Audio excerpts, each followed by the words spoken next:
In this video, you will learn about the index and match function in Excel with examples. If you want to learn about the VLOOKUP formula or new XLOOKUP formula, then check the video links in the description below. So let's start with the index and match function in Excel. So before going to index and match, let's understand index function, match function, then we'll combine together to understand about the index and match function in simple and easy way. So let's start with the index function in Excel. In index function, let's say equal to index. I'm looking for cell range.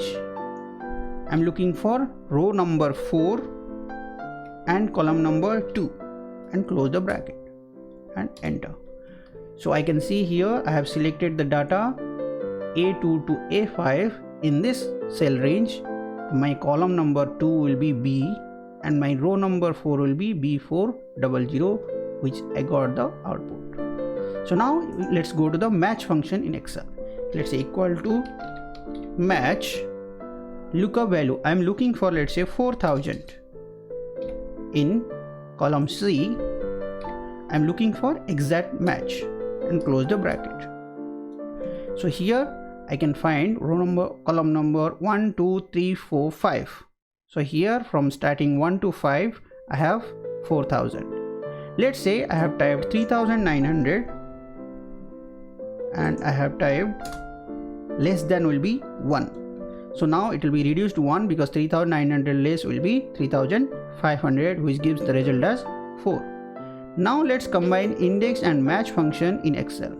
Let's say I'm looking for ID A100. I want the purchase of A100 and I want the sales of A100. In this case, let's say equal to index. Let's say I want the output of purchase, match lookup value. I'm looking for A100. Let's say type in capital A, double quote, comma, lookup array. My lookup array will be in B column. Then match type will be exact match will be 0. I'm looking for exact match and give one more bracket at the end. So now I have 4500 output of purchase from this A100. Let's say I want the sales output. In this case, instead of A column, I can manually go and change here, or I can select the column range, cell range, and I can change it to C column and enter. So now I got the output of sales as 3500. So it is simple and easy and better than VLOOKUP formula in Excel. So thanks for watching. Please subscribe for more useful videos and let me know if you have any questions or suggestions in the comment section below. Thanks for watching.